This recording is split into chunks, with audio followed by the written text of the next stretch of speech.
Você já recebeu aquela dica aí para sua casa? Compra móveis atemporais, procura cores neutras, porque isso nunca vai sair de moda. Provavelmente você já ouviu isso também para a própria moda. Usa roupa clássica, usa roupa atemporal, roupas básicas. Mas afinal de contas, será que existe o tal design atemporal? E eu vou começar incisivo. Não existe design atemporal. Não existe nada atemporal. O tal design atemporal é uma espécie de um selo que o mercado criou para vender alguns produtos. E a gente vai começar essa conversa sobre a atemporalidade do design a partir desse selo. Primeiro passo, então, é a gente entender o que é esse atemporal numa linguagem de produto. E para isso a gente vai fazer uma pequena interação aqui.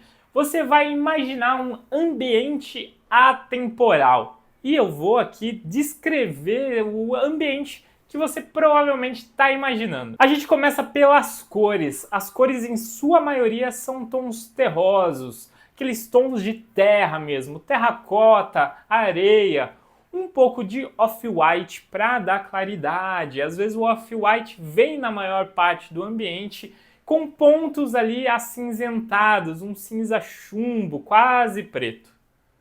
E essas cores geralmente estão impregnadas ali, estão materializadas em materiais como madeira, como linho, como couro e um pouquinho ali de uma estrutura metálica, geralmente escovada. As formas, provavelmente você imagina um ambiente amplo e os móveis, eles são todos mais arredondados. São formas que, se você olhar atentamente, são geometrizadas, mas dão a sensação de serem formas orgânicas, que te trazem aí esse conforto visual. Mais ou menos esse tipo de ambiente aqui, ó. E apesar de você ter imaginado esse ambiente como um ambiente atemporal, fica aí a questão. Esse tipo de ambiente é realmente atemporal? Se a gente pegar o significado da palavra atemporal, pensar lá na sua raiz, ela quer dizer fora do tempo, fora da temporalidade. Então, se você pegar o significado cru, o atemporal é impossível, porque é impossível criar algo fora de alguma linha temporal. O que as pessoas querem dizer com atemporal, então, é que ele pode ser usado em qualquer período do tempo, que ele pode durar aí da sua juventude à sua velhice, ou que ele poderia ser usado lá no futuro ou até mesmo no passado. Mas se a gente estudar essas referências desse ambiente que eu coloquei aqui para vocês, elas não têm nem 100 anos. E só de história do Brasil a gente tem 500 anos. Será mesmo que ela poderia ter sido usada no passado? Ou será que ela vai continuar sendo usada e criando a mesma sensação? Porque, se você parar para pensar, 100 anos com relação a 500 só de Brasil é um período bem curto de tempo. Essas referências todas que o mercado chama de design atemporal, na verdade são referências dos funcionalismos.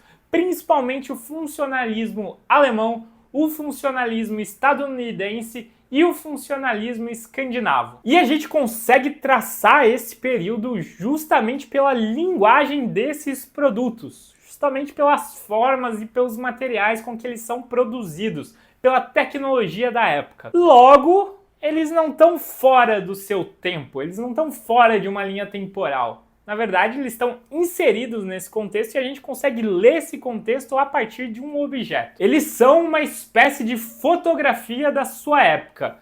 E para você ver isso claramente, eu vou usar aqui o exemplo da poltrona Womb. Quando você dá essa pesquisada aí por ambientes atemporais, por espaços atemporais, você vai encontrar a recorrência dessa poltrona. Ela seria uma poltrona atemporal, mas na verdade ela é uma foto do funcionalismo estadunidense. A gente entende isso pela linguagem, pelas formas. Por exemplo, ela tem essa concha que envolve todo o seu corpo, que é uma concha geometrizada, mas que dá essa sensação de orgânico por conta das curvas.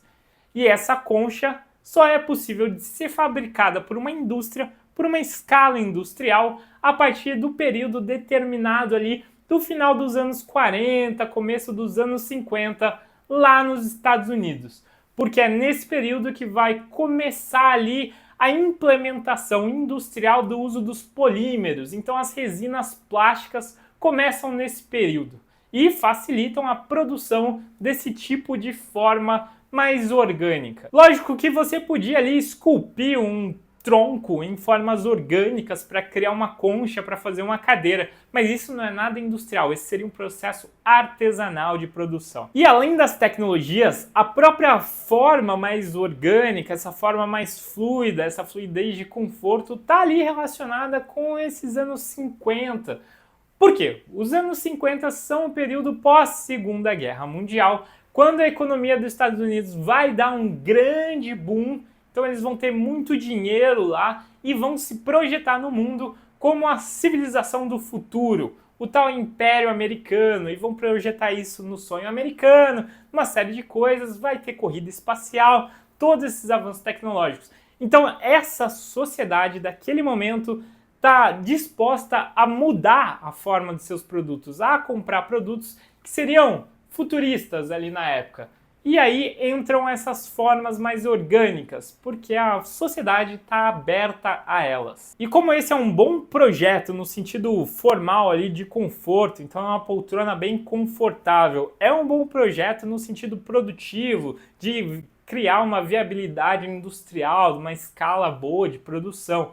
E ele é geralmente, desde a sua concepção, feito com bons materiais, com boas técnicas produtivas, ele é um produto que tende a durar. Se você fizer a manutenção numa poltrona dessa direitinho, ela provavelmente vai durar a sua vida toda. Mas isso não quer dizer que a linguagem dessa poltrona vai ser percebida como algo atemporal o tempo inteiro. Porque essa percepção depende muito das pessoas que te contornam, de quem está ali ao seu redor e de você mesmo. Por exemplo, se você tiver com um designer que entende de história do design, ele vai olhar para essa poltrona e vai pensar nos Estados Unidos dos anos 50, que nem eu falei aqui. Então, em termos de linguagem, essa poltrona é como se fosse uma foto dos Estados Unidos dos anos 50, mas ela é vendida pra gente como se fosse um objeto fora do tempo, que vai combinar com qualquer sociedade, com qualquer tempo.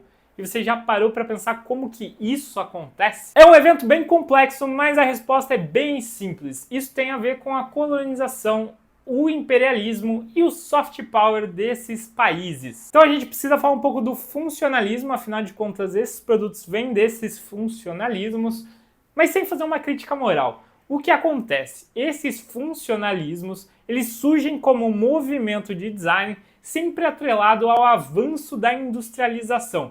Então, se um país está se tornando cada vez mais industrializado, os designers começam a olhar para essa indústria e pensar produtos a partir da capacidade produtiva. E os designers são tão bons nisso, a indústria, a tecnologia, tudo é tão bom, tudo é tão redondo nisso, que logo se tem excedente de produção e essa produção precisa ser vendida para outros países, porque você já supre toda a demanda interna. E você precisa convencer as pessoas desses outros países a comprar esse produto. E para convencer essas pessoas, o processo costuma ser o seguinte: você pega a classe ali que tem mais dinheiro dessa sociedade, uma classe mais abastada, e você convence essa classe de que esse produto é um produto melhor, é um produto de mais qualidade, um produto que ele vai poder levar muito tempo. E você convence eles também pelo preço. Então, para acessar esse produto caro, tudo isso começa a virar um desejo nessa classe que consome esse produto.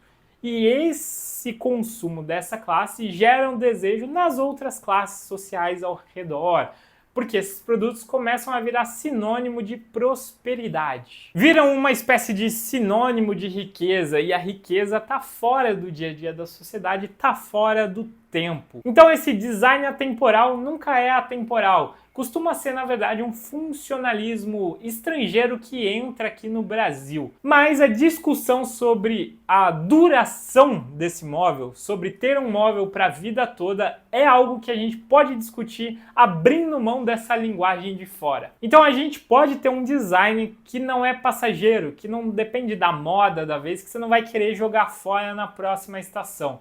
E tudo começa com você comprando um bom produto.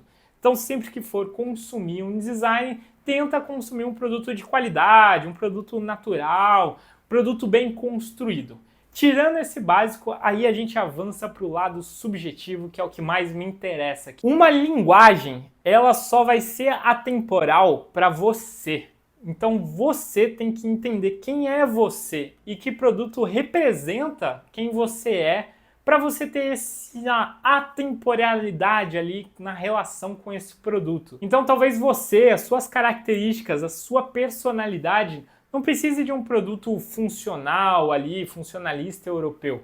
Talvez o que você precise é daquele móvel lá da sua avó. Ou talvez você precise de um móvel que seja uma experiência visual, uma experiência sensorial, como os móveis dos irmãos Campana, por exemplo. Com isso, a gente entende que ao invés de ficar paranoico com um tal design atemporal que eu vou comprar e vai durar para sempre, talvez a gente devesse olhar para a gente mesmo e comprar os móveis que falam e representam a gente. Porque mesmo quando a gente muda, esses móveis criam memórias e fazem parte da nossa história. E você nunca vai querer se livrar deles.